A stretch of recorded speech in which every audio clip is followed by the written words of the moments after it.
केंद्र सरकार अगले माह बजट पेश करने जा रही है और इसी बजट को लेकर हम पहुंचे हैं बरेली में। देख सकते हैं तस्वीरों, हम एक किचन में मौजूद हैं।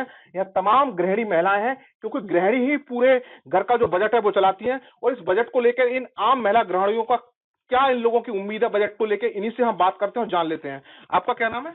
मेरा नाम स्मिता यादव है। अच्छा, ये बताइए, बजट आ रहा है अगले इस महीने के लिए, क्या उम्मीदें हैं और आप लोगों ने क्या सोच के रखा है सरकार से?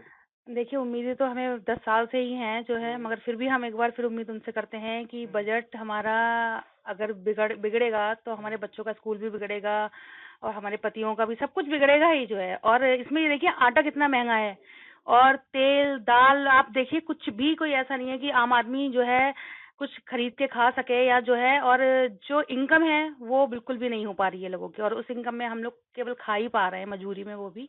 तो मैं यही कहूंगी कि ये तो सब चीजें हैं ही महंगी, डीजल पेट्रोल, मतलब किसी भी चीज में मुझे ऐसा नहीं महसूस हो रहा है कि कहीं पे भी जो है सरकार सफल रही है इन सब चीजों में। तो मैं आशा करती हूँ आपकी जो बजट आएगा वो हम महिलाओं को देखते हुए बजट आएगा। अच्छा, इस बजट में किस चीज की उम्मीद कर रहे हैं, क्योंकि आप लोग गृहिणियां पूरा घर का खर्चा चलाती हैं, आप लोग ही जानते हैं किस तरह से खर्चा किया जाता है। तो क्या चाहेंगी कि इस बजट में कौन सी चीजें सस्ती होनी चाहिए और पहले से अब?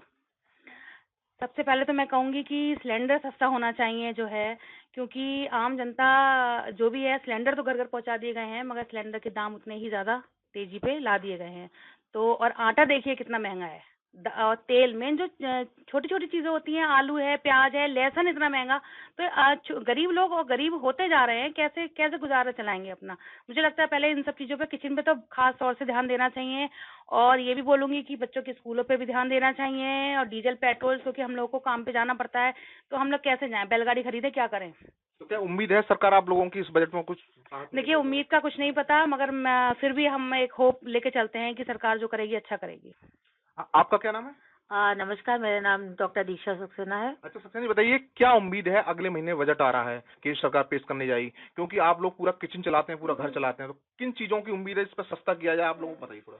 हाँ, देखिए, मैं सबसे पहले तो यही कहना चाहूंगी, जीएसटी पे, गुड्स एंड सर्विस जो है हमारे प्रोडक्ट पे है, उसके ऊपर सरकार को ध्यान देना चाहिए, कम करना चाहिए।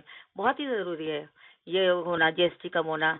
बहुत, इससे महिलाओं की, आप किचन ही हमारा, रसोई जो है, आप जैसे बताया पिताजी ने, रसोई से ही सब कुछ चलता है। देखिए, 50% जो है हमारा रोज हम बजट बनाते हैं, जब हमारी सैलरी आती है तो 50% हम रखते हैं कि हमारा घर का कैसे बजट खर्चा निकलेगा। उसके बाद हम 20% रखते हैं कि हम कैसे बाहर खर्च कर सकते हैं। 30% हमारा और चीजों के लिए होता है, शिक्षा वगैरह के लिए। तो 50% तो घर का ही है, और वही बिगड़ा हुआ रहेगा, रसोई से ही रिलेटेड है, खाना पीना सब वहीं से है। तेल महंगा, घी महंगा, आपके सब्जियां महंगी, जैसे उन्होंने बताया, आलू प्याज के हर चीज महंगी है, दालें महंगी हैं। तो इससे घर का बजट बहुत बिगड़ता है। 50% बजट तो देखिए सैलरी का हम उसी से बनाते हैं, वही बिगड़ जाता है, तो बाकी बजट तो बिगड़ेगा ही। बच्चों की शिक्षा भी का भी हमारा फिर स्तर कम हो जाता है। हम अच्छे स्कूलों में उन्हें कर सकते हैं, हम नहीं कर पाते हैं। हर चीज पे बहुत बुरा इसका असर पड़ रहा है। क्या माना जाए, अब से 15 साल पीछे जाएं और अब तक कितनी महंगाई बढ़ी है? क्या आप लोगों को लगता है कि पहले से महंगाई में अंतर हुआ है? पहले से महंगाई में तो इतना अंतर है कि आप कहिए 3 से 4 गुना अंतर है। कहाँ पहले पेट्रोल, हम एक टाइम में मैं थी, आपको मैं बताऊं, ग्रेजुएशन में थी तो 30 रुपए लीटर था, और आज आप पेट्रोल की कीमत जान ही रहे हैं। तो देखिए आप कितना अंतर आ चुका है। क्या कहना चाहेंगे वित्त मंत्री जी से, बजट लेके आ रही हैं कि कितनी उम्मीदें हैं आपके लिए, और जो महंगाई, जैसे किचन की आप बात कर रहे हैं, दालें हैं, तमाम और चीजें हैं, तो कितना चाहते हैं कि जिससे कि आप लोगों को राहत मिले? हाँ, मैं माननीय हमारी जो वित्त मंत्री है निर्मला सीतारमण जी, उनसे मैं यही कहना चाहूंगी कि आप जीएसटी पे थोड़ा कंट्रोल करिए। मेन तो सबसे बड़ी चीज यही है, हम लोगों को आपने गैस का सिलेंडर सस्ता कर दिया, कई चीजें सस्ती कर दी। आप क्या करते हैं, इधर से सस्ता करते हैं, उधर से जीएसटी लगा के हम लोगों को पीछे से पकड़ के चक्रव्यूह की तरह अलग से हम मार रहे हैं महिलाओं को अलग तरह से। तो ये हम लोग भी सब पढ़े लिखे हैं, समझदार हैं, जानते हैं किस तरह से जीएसटी से आपने हम लोगों को बांध रखा है, आधार कार्ड से बांध रखा है। तो मेरा उनसे यही कहना है कि जीएसटी पे थोड़ा सा कंट्रोल करें। क्या माना जाए, किचन चलाने में दिक्कत हो रही है आप लोगों को? बहुत दिक्कत हो रही है, क्योंकि किचन चलाने में अभी जैसे कि सिलेंडर ही 800 रुपये से ज्यादा महंगा है, और दालें महंगी हैं, आपके छोटे छोटे अनाज, घी, तेल, सभी चीज महंगा है। तो वो फर्क तो पड़ ही रहा है, बहुत ही ज्यादा फर्क पड़ रहा है। आपका क्या नाम है? अच्छा, आप क्या किचन का में रहे हैं, खड़ी में देख रहा हूँ, क्या उम्मीद है, बजट आने वाला है सरकार से आपको? अरे बहुत महंगाई है सर, हम क्या बताएं, बहुत ज्यादा कुछ ज्यादा होता है।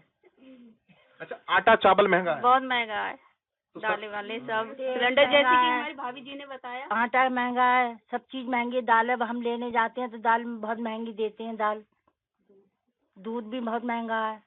तो उम्मीद है आपको बजट आएगा क्या, इन चीजों में कुछ राहत मिलेगी? आपका क्या नाम है? अच्छा, ये बताइए कि आप भी घर में पूरा किचन संभालती हैं, बजट आने वाला है, कुछ उम्मीद है आपके लिए, कुछ क्या क्या चाहती है, कितना सस्ता किया जाए? अब भैया अभी देखिए दूध सब इतना महंगा है, गरीब इंसान जो घरों में काम कर करके कर रहे हैं। मैं ये पूछना चाहूंगी सरकार से कि ये लोग कैसे क्या क्या करें, मतलब या तो इनको रोजगार भी ऐसे दिए जाएं, इनकम सोर्स ऑफ इनकम बढ़े जो है, मतलब व्यक्ति बच्चे को दूध नहीं पिला पा रहा है, तो इससे ज्यादा और हमारे देश के लिए क्या ही मतलब कहने को होगा सरकार के लिए। और जो काम करते हैं उन्हें मजदूर आएंगे, रोज का कमाना, रोज का खाना, उन्हें तो बहुत ज्यादा दिक्कत होती है। अच्छा, वो घर नहीं चल पा रहा है? नहीं, घर नहीं चल पा रहा। जो वहीं से, हाँ हम वहीं से हैं, हमारे पति खुद रिक्शा चलाते हैं। अच्छा, आपके हस्बैंड रिक्शा हाँ हाँ, रिक्शा चलाते हैं। किचन चलाना मुश्किल पड़ जाता है? हाँ, बहुत मुश्किल हो जाता है। तो सरकार से उम्मीद कुछ है कि इस बार बजट में कुछ आप लोगों को राहत मिलेगी? इस सरकार से उम्मीद नहीं है आपके लिए? उम्मीद अब खत्म हो गई है इनकी, इतने सालों से, 10 साल से तो मोदी जी है सरकार को लेके, तो अब उम्मीद हम लोगों की खत्म ही सी हो गई है। तो हम चाहेंगे कि कोई और सरकार कोई आया गया है, या इस निर्मला सीतारमण जी हमारे लोगों की बातों को अपने ध्यान मद्देनजर रखते हुए इस तरह का बजट बनाने की कोशिश करें। धन्यवाद। तो देखिए, तमाम जो आम महिलाएं हैं, किचन पर एक बार मैं दिखाना चाहूंगा, सब्जी लेके ही खड़े हुए, इनका साफ यही कहना है कि जो बजट आना है उस बजट में तमाम उम्मीदें लगाई हुई बैठी हैं कि जो किचन का जो खर्चा है वो कम किया जाए, तमाम जैसे घर के खाने पीने की जो सामान है, आलू चावल, तमाम ऐसी जो राशन के सामान है उसे कम किया जाए इनका। हालांकि ये कहना है कि 15 साल के बाद अब लगातार महंगाई बढ़ती जा रही है। अब वो तो आने वाला वक्त यानी कि 1 फरवरी को पता चलेगा जिन लोगों की, जो महिलाएं आम है किचन वाली की, इनकी कितनी उम्मीद जागृत होती है। वीडियो संजीव के साथ मनवीर सिंह, TV9 बरेली।